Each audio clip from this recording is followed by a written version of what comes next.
Hi there, and welcome back to the Fuse Show. Today we have our guest Saeed. He's the founder of Sheesha Finance, and today's title is Decentralized Finance, and our tagline is the killer application of blockchain. Saeed is the founder of this company, as well as the managing director of Alphabit Digital Currency Fund, chairman of the eGovern blockchain consultancy company, and managing director for CasperLabs. Thanks for joining us on the show. My pleasure. Thank you, David. Good to see you and good to be on the show. Excited about what's happening and happy to share everything that I've been I've seeing. taken a look at your LinkedIn and I've noticed you've listed a lot more companies than almost anyone else I've seen on LinkedIn. So, how do you find so many consulting gigs in the world of blockchain?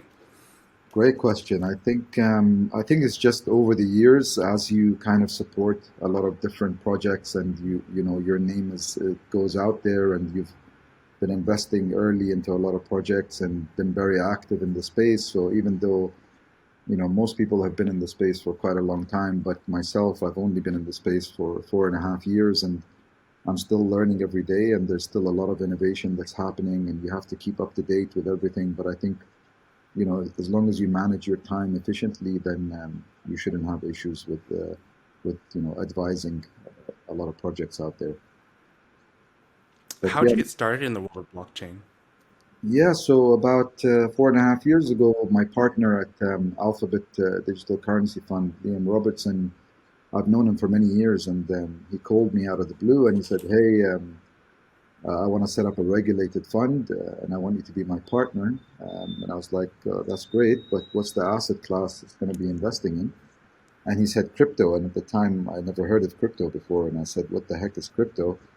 And he asked me to he asked me if I knew Bitcoin, and I said, "Yeah, I've heard about Bitcoin, but for the wrong reasons, like Silk Road and people using it for illegal purposes and stuff like that." But he encouraged me to kind of look at the fundamentals and actually some research on the topic and see what I thought.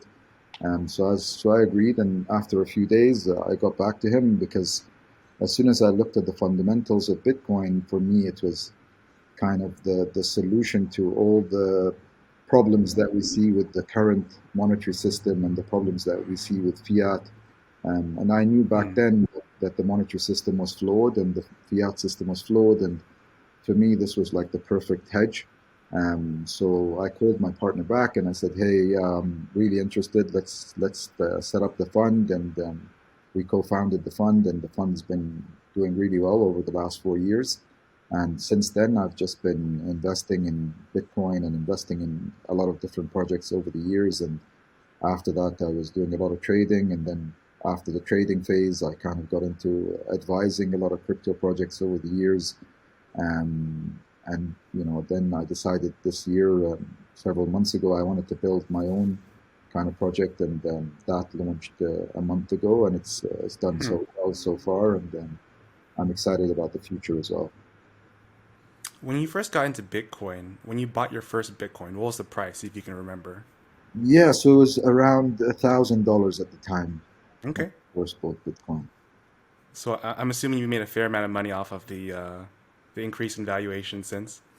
Yeah, I mean, I've managed my personal portfolio, and that's looking pretty healthy. And I mean, through the last bear market, after the peak of 2017, 2018, Mhm. I held through a lot of positions in that bear market. Mhm. But now the positions that have been attached to crypto assets that have been, that are actually have a good use case and a good business model behind it, those have come out and they've come out really strong. So it's been an up and down journey over the years, but on the whole, yeah, I've done pretty well, and I was lucky enough to get in at the time, when it was starting to become mainstream media, and there was a lot of attention that was coming to it. So there was the hype of 2017, and then the bear market that I went through, and now well, it was a bull market until now. Like today, I'm seeing the carnage in the market, and it's like, but I'm not too concerned. I mean, I'm in it for the long term. So my view is the next 5 to 10 years, there's still a lot of upside, and there's still a lot of innovation, and the technology itself, blockchain, still has a lot of room for development. And I think one of the titles that you might have missed is that I'm the managing director of CasperLabs at MENA in the MENA region.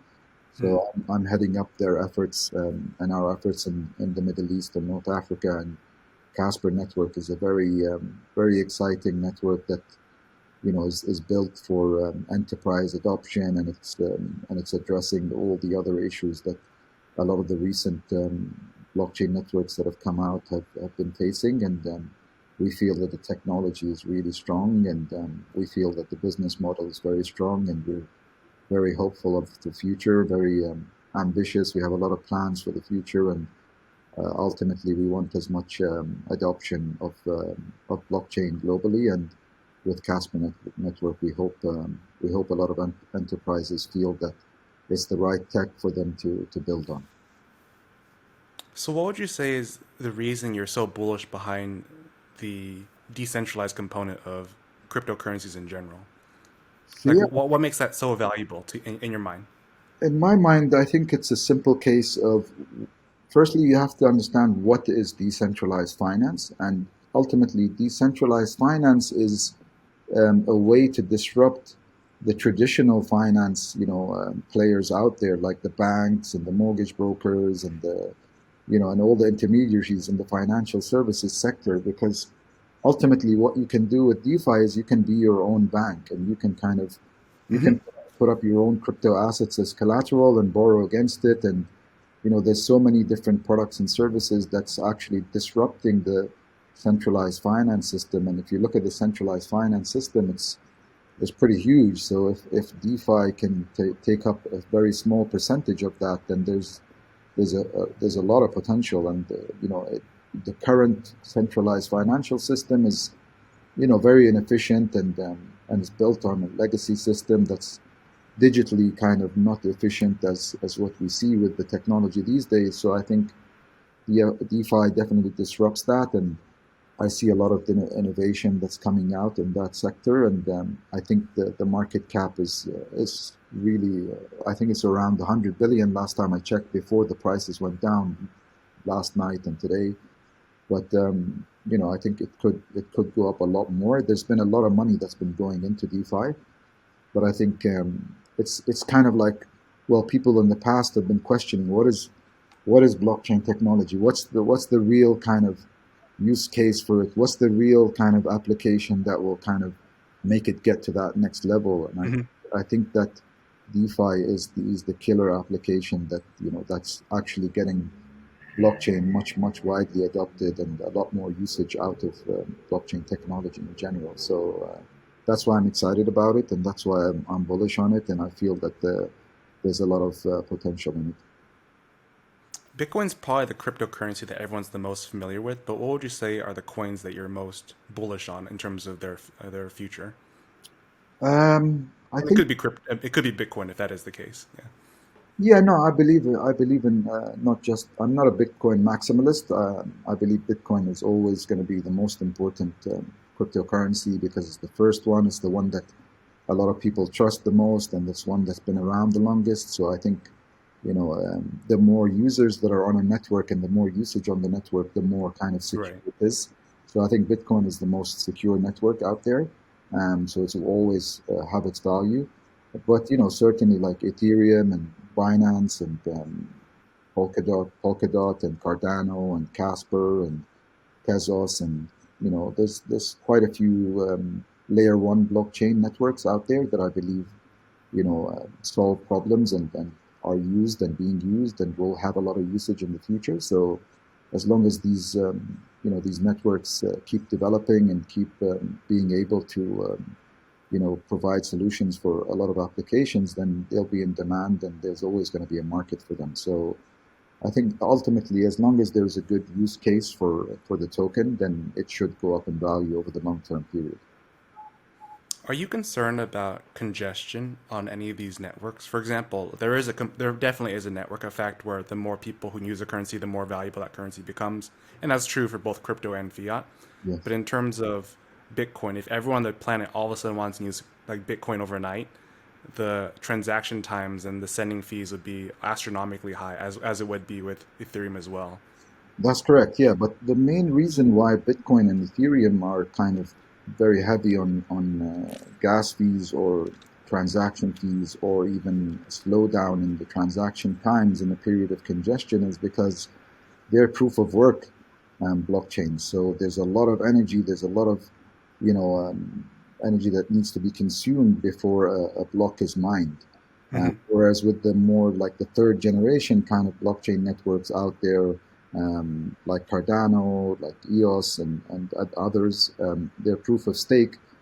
So the processing that's needed for these transactions is much less energy consuming. So those have relatively lower transaction fees and lower transaction times as well. But ultimately, they also, if they were under stress, they would also kind of come have congestion issues. Every network that's reaches its capacity will always have congestion issues. But I think with Casper Network, we have several kind of factors which mitigate this kind of dollar increase in price of gas fees as the network gets more and more used. So ultimately, one of the measures is that instead of pricing the gas in terms of the actual token itself, which like in the Ethereum's example, you're paying the same Ethereum price, but the dollar price is going up because the token price is going up. So we're always Yeah, yeah. kind of pegging the gas fees to USD. So in terms of fiat, you're still paying the same kind of fees in fiat. Can you talk about your work at CasperLabs? What are you trying to achieve there? Yeah, so I'm my first task is to establish an entity in the UAE, and then from the UAE spread out towards the other countries in the Middle East and North Africa.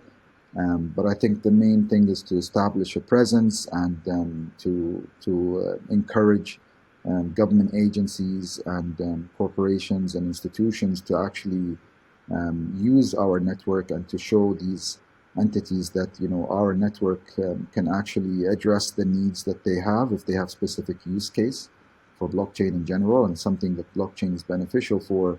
Then we want to encourage them to build on our network, and we're more than happy to kind of provide the engineers and the time and effort that's required to support them and hold their hands and make sure that we help them build a solution that works best for them and that links into their kind of existing activities and existing systems without too much interference. And ultimately, because CasperLabs is the company that built Casper Network, similar to the Red Hat model where Red Hat created Linux and then now they're kind of giving professional services to a lot of big companies to use to build an application or something on top of Linux. We'll do the same with Casper, and ultimately we aim to get as much enterprise adoption as possible in the UAE firstly, and then onto as many countries as possible in the Middle East and North Africa. And we're currently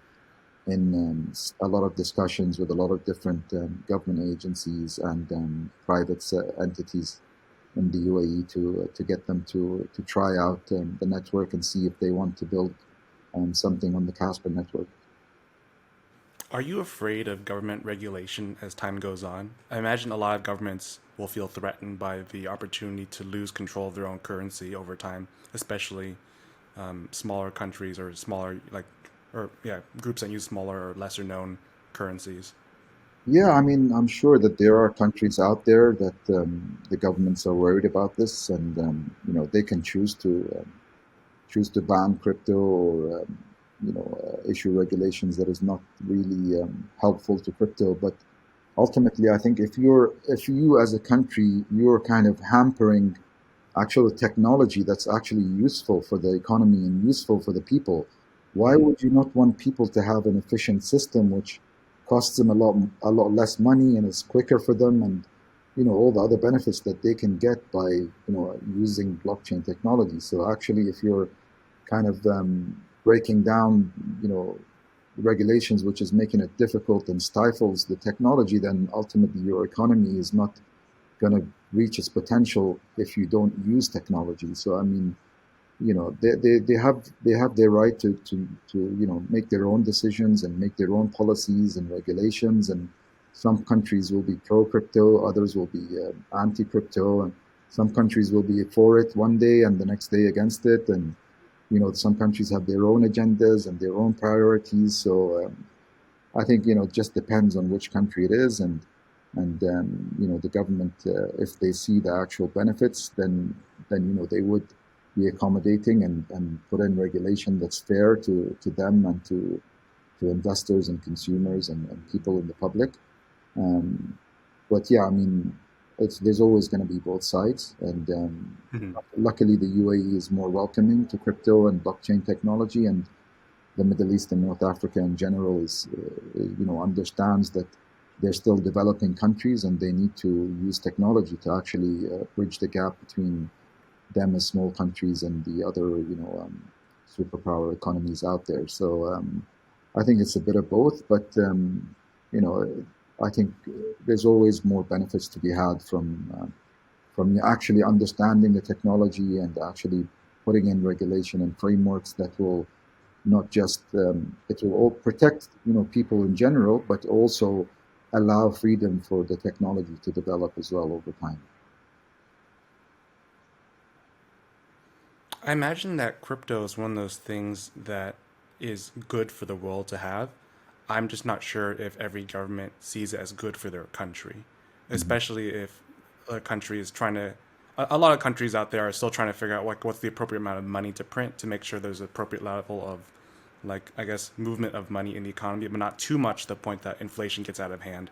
And that delicate balance is really difficult to handle. And I imagine a lot of governments are afraid of deflationary or relatively like inflation neutral currencies in terms of how it would affect their specific companies or countries as it relates to the banking industry. Yeah, absolutely. There is definitely economic reasons why they wouldn't want a currency that's keeping its value better than their own currency. But ultimately, people will always find a way if they want to interact with crypto or buy crypto or sell crypto. There's always so many different options out there to be able to get hold of it. So I think they can try and Hmm. ban it or try and prevent it. But ultimately, if the people, are in a desperate situation where their local currency is worth almost nothing, then what would you do? Like just be poor and not be able to Hmm. actually, spend what you need in your daily life, or find another option, which is crypto, and benefit from it that way. So I can see why they'd want to do that, but then again, I think there's also another point where central banks, different central banks, have said that they would issue or they would look into issuing a central bank digital currency, which is based on top of blockchain technology, because they see the benefits of the technology and they still want to have their own kind of currency, but they would rather have a digital currency which they can still kind of have control over. And but I think if they do decide to go with central bank digital currencies, then they'll see the benefit because they'll be able to see real time the effect of a monetary policy and government policy that it has on economy, and they'll be able to see exactly where money is Hmm. flowing in and out of, and be able to make much better judgments in much quicker time frames. So I think it will be beneficial to central banks and governments once they adopt blockchain technology at that level as well. So, what inspired you to build Sheesha Finance? What was the need that you want to address, and what would you say your mission is? Great question. So I think it was like after a year of participating actively in a lot of different DeFi protocols and seeing the different issues that some of them had, and seeing the trend and the pattern in a lot of different protocols. I thought at the time, I thought I really want to create a platform where it solves all these issues that you find in a lot of different DeFi protocols.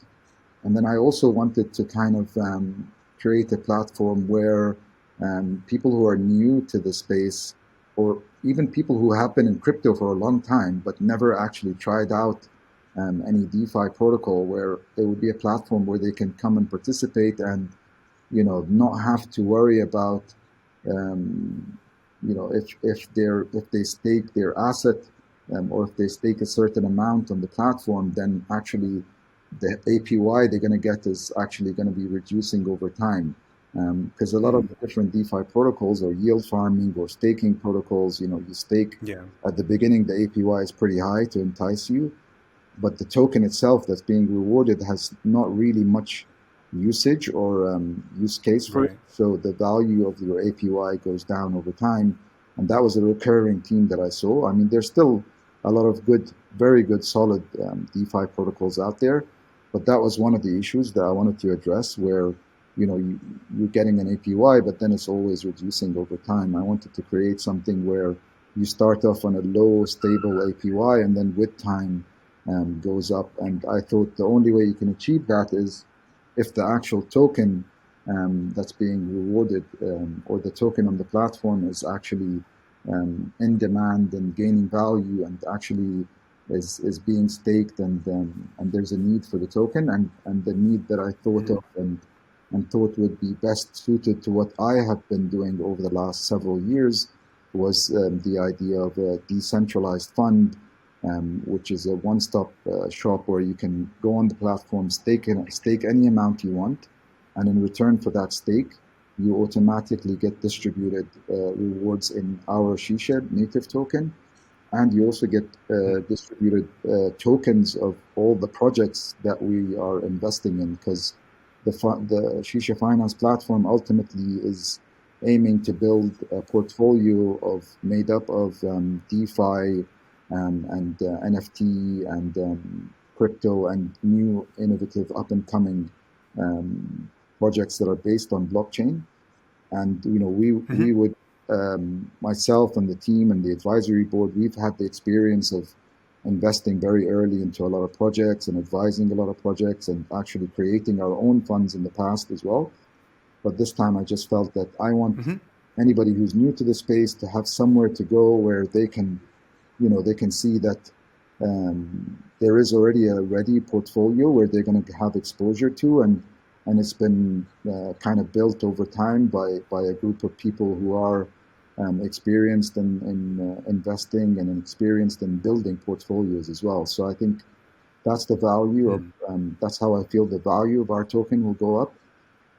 Because if the value of our portfolio and the projects we have partnered with and invested in is doing well, then more people will want to have access to that portfolio, and then there'll be a demand for the token, and in return, when people are getting rewarded the token, they'll be getting higher APYs, and everybody will be happy in the community. And we ultimately want the platform to be run by the community as well, in the form of a DAO, a decentralized autonomous organization, and we're in the transition phase of doing that, so that the community can also get a say in or decides everything that happens in the platform, and it's a decentralized platform, and so it's DeFi related, it's decentralized fund, it's along the lines of what I have been doing, and obviously over the last few months it's evolved into this.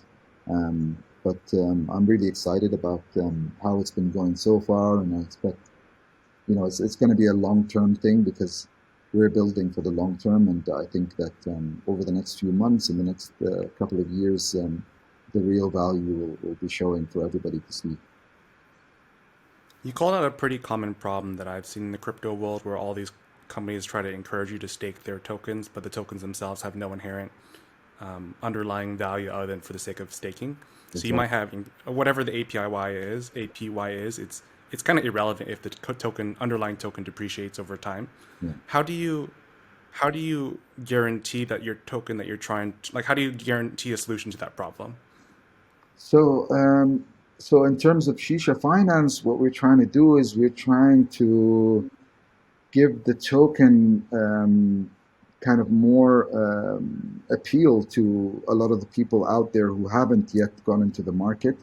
And the way we do that is we show our portfolio. We're transparent with what we've added to our portfolio. We're transparent with the ROI on each of the projects that we've partnered with. And if we can show that, and we can show people, hey, look, if you actually come in right now, then this is what you can expect to get in returns, and this is something that's actually sustainable and not unsustainable. So that's one of the use cases. The use case of the token is to actually get you access to a diversified, high quality portfolio of projects that you don't have to do the research on, and you don't have to, put in extra amounts into each one of these projects. You just go on one platform, stake one amount, and you automatically get that portfolio, and you don't have to do any hard work, or you don't have to do any running around. And us, we would be the people that are managing the partnerships, managing the portfolio, and supporting all of the projects in the background. So you as somebody who's just investing doesn't have to worry about it, and you don't have to go through all the time and effort that's needed to maintain a portfolio and ensure that it's growing over time. So I think that's kind of the use case for us. But for other kind of platforms and other protocols, they have to be kind of innovative in the way that they motivate people to keep on staking on their platform. They have to find ways to actually make their token more desirable or more in demand somehow in one shape or form. They would have to do that. So an example of that, if you think about it, like Yearn, YFI, it was pretty much dead for a while, but then they jumped on the meme and the pet kind of meme FOMO, and they just created another version of a meme token, like to entice people to actually buy their token, and that's why it skyrocketed. And that was genius marketing. So you have to come up with innovative and crazy ideas on how you want your community or new people to actually want to join and participate and stay on your platform. It's just like any other business, if it's like e-commerce or something, you want to make sure that the service you provide to people that are on your platform is always the top rated service, and there's other incentives for people to keep using your platform. So I think that's the key there. So from a consumer standpoint, how is this different than purchasing, just call it like a bundle, like so call it a market cap weighted like index fund of like a bundle of coins? Yeah, great question. So I think with an index, it's kind of more geared towards projects or companies that are already listed. Whereas with us, we actually get in at a very, very early stage because we're in a fortunate and privileged position where a lot of people in the community and in the space know that we've been in the investing side of things, and we've been supporting so many projects in the background over the years and through the bear markets, and we've added a lot of value to a lot of projects over the years. So a lot of founders with new ideas actually approach us at a very early stage to support them and add value to them, and that's why we can get a price for their tokens, which is at a very low price, like at a seed valuation or private valuation.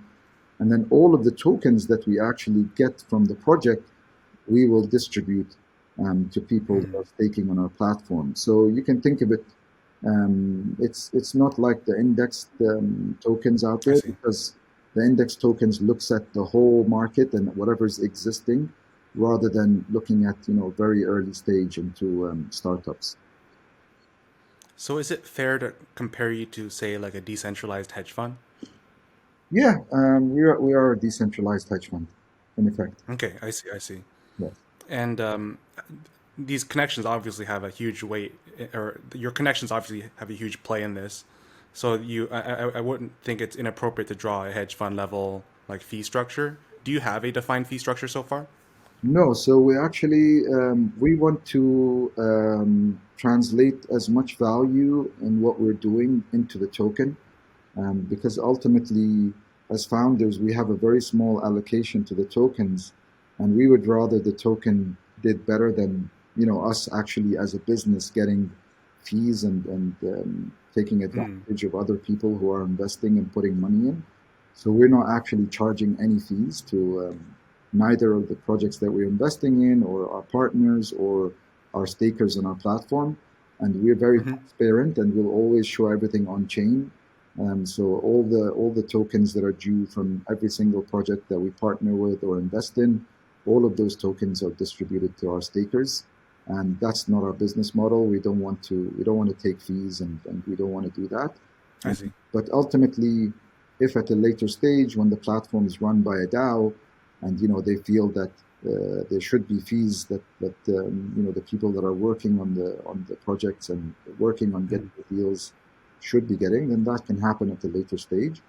But we just want to make sure that our focus is always and our goals are aligned with our community, and we want what's best for our community, and that is the token to do well and the platform to have good value. And if we're taking fees from that, then we're actually cheating everybody that's involved in the system. And Mhm. that's the difference between being a decentralized fund and being a decentralized hedge fund and being a traditional hedge fund. Traditional hedge fund charges Mhm. a lot of fees, whereas we're not doing that because we don't really have any cost with running the business apart from the staff that we have and the employees that we have that are behind the project.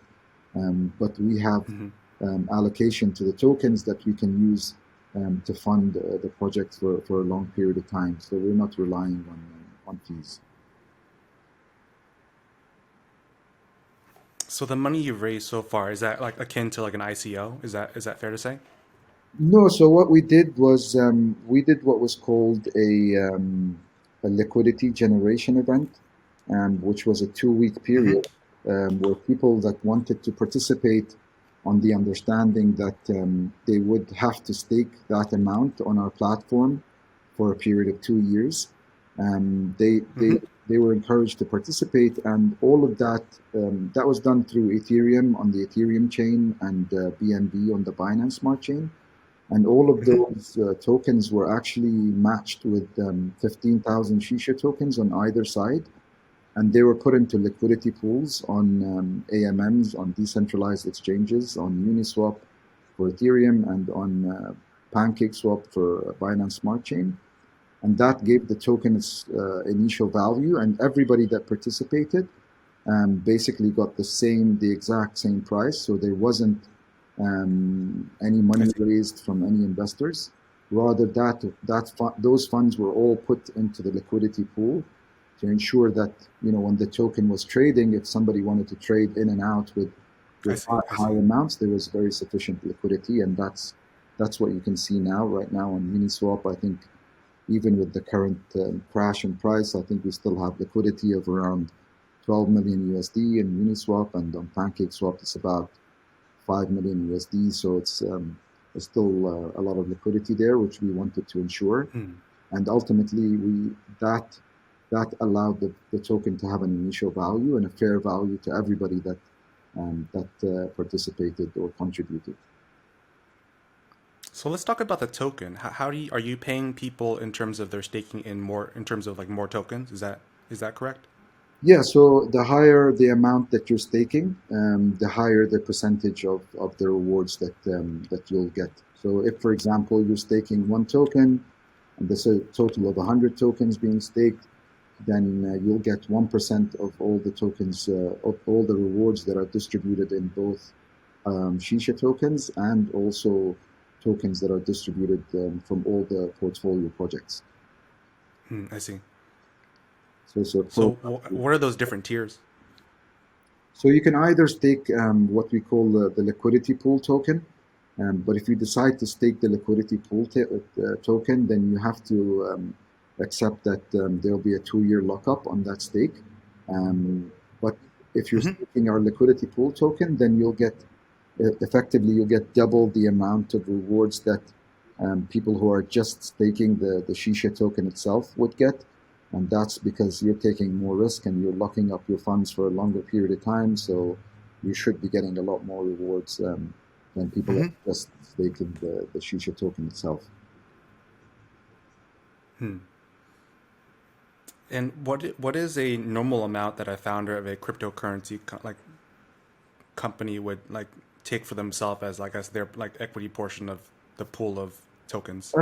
So I think a lot of the crypto projects, the range is for the team, I think the range is between 10 to 20 or 25%.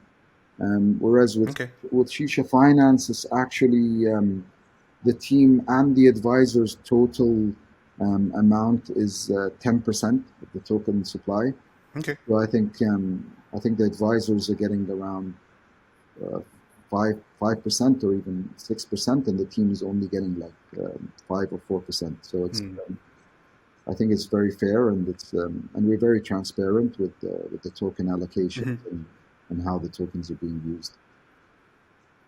So for these tokens, sorry, for the design of the token, is there like a specific model that you decide to like model the coin after? Is it like a proof of stake model or is it a proof of work model? How'd you choose the technical details of the token itself?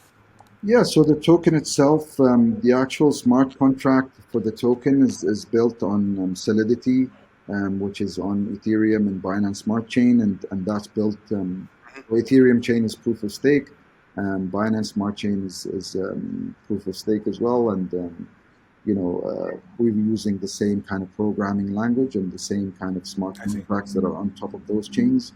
But in the future, we do also want to be on have functionality on all the other chains that are coming out as well. So it will match the same kind of system that the blockchain we are building on top of is. So yeah, that's how it's built.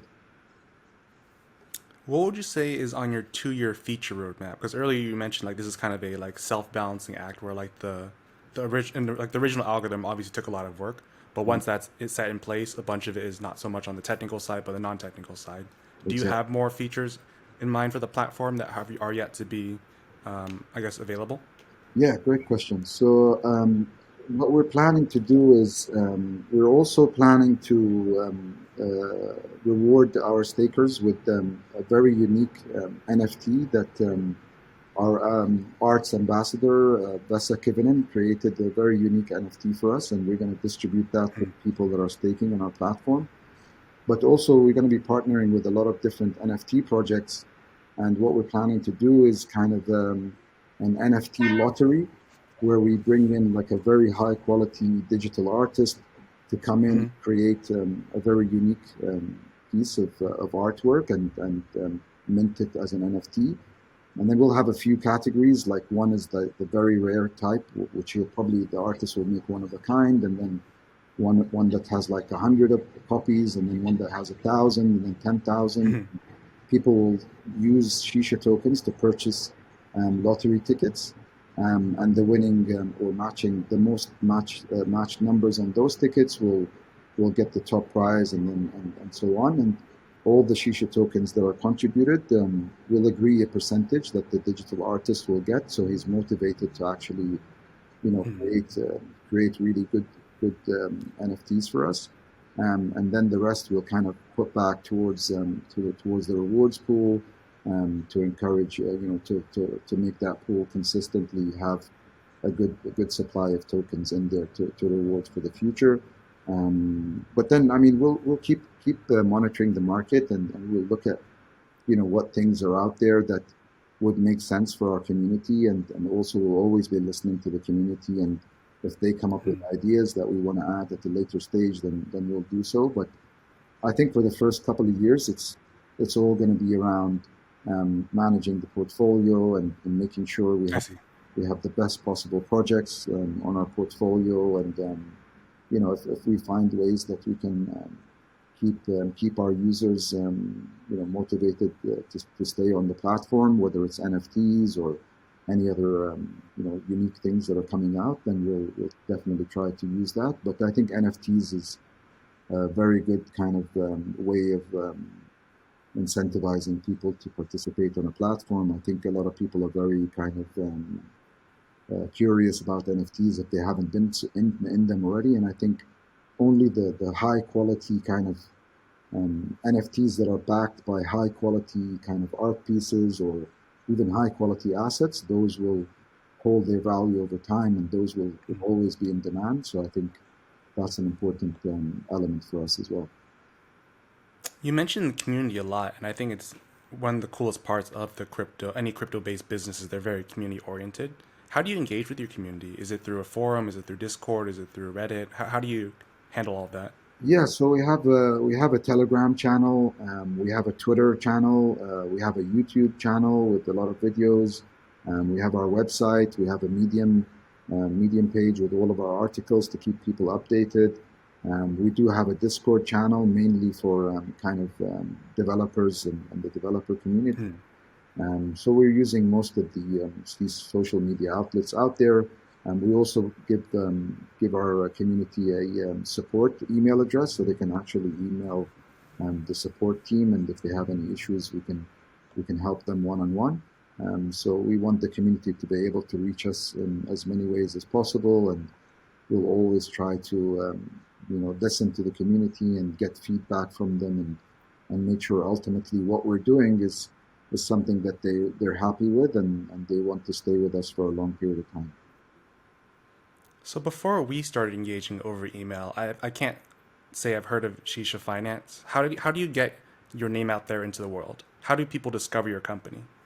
Yeah, so I think it's been organic growth over the last few weeks, but we've got our PR and marketing. We've got a PR and marketing company that one of our lead advisors, Michael Turpin, is associated with, and they've been doing Hmm. a lot of PR and marketing over the last 10 years in crypto, and specifically focused on crypto companies. So we're using their support to get our name out there.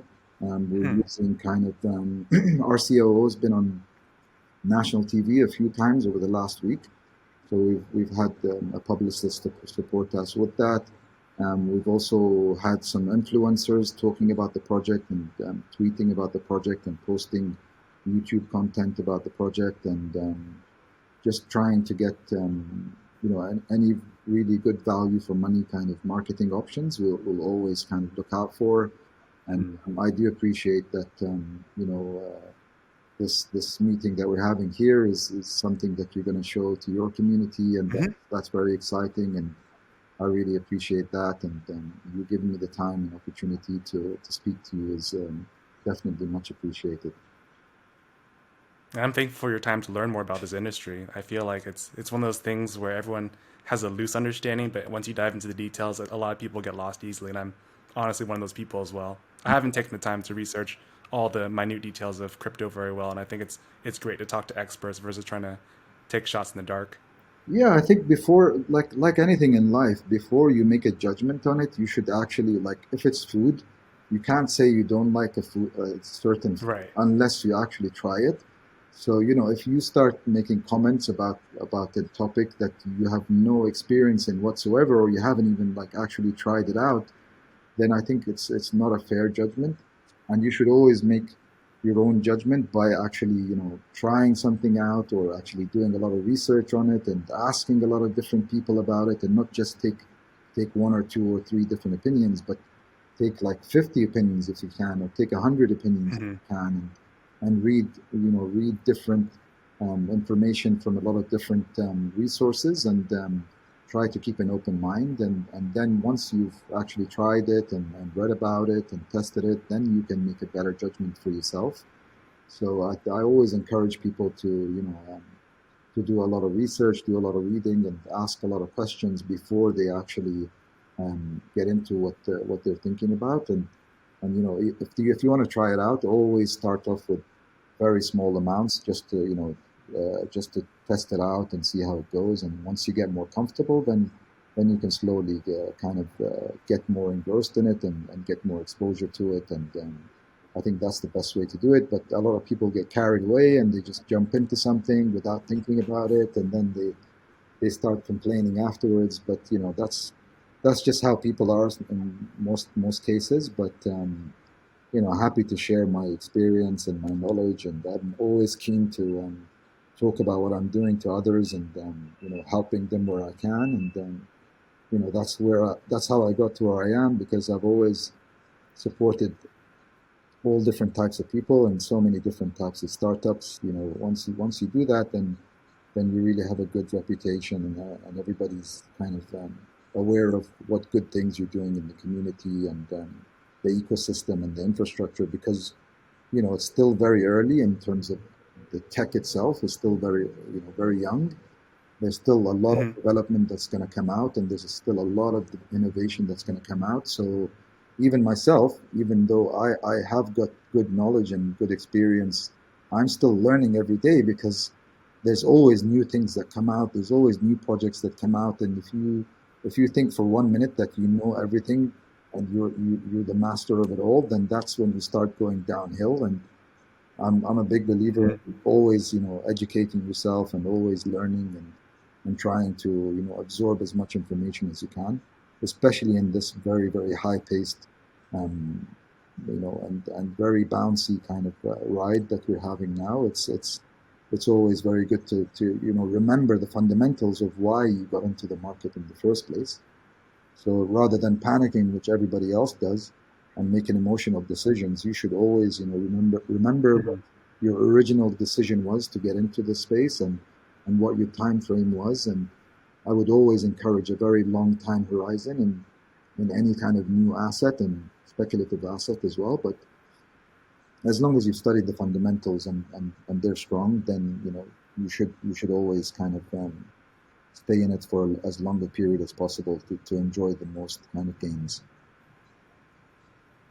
I definitely agree that having an open mind, as well as always the continual pursuit of more information and learning, never stop learning, is what makes life really rich. Exactly. But that said, you don't always find people who agree with that philosophy. So one of the challenges I imagine a lot of companies face is like trying to find good talent to help them like take their visions from an idea into reality. How do you find crypto engineers? Because they're not like a dime a dozen the same way you can find more like a front end engineer or like a generalist back engineer. Like those are a lot more common. There's like schools of training for that, be it in traditional education as well as like startup boot camps. But I haven't seen anything for the crypto world. So how does someone get started as, or how do you find like technical talent to help you build this platform? Yeah, so that's a great question. There's definitely not as many kind of blockchain developers and engineers as there is with like, general IT engineers and general developers out there who Hmm. can develop with Linux or any of the other kind of programming languages. Blockchain programming languages are very specific.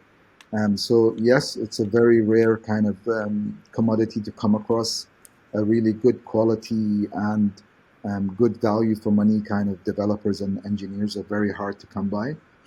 But because over the years I've worked with a lot of different startups and one of the basic needs is developers and the development team and the tech to Hmm. actually build the tech or people to build the tech for you.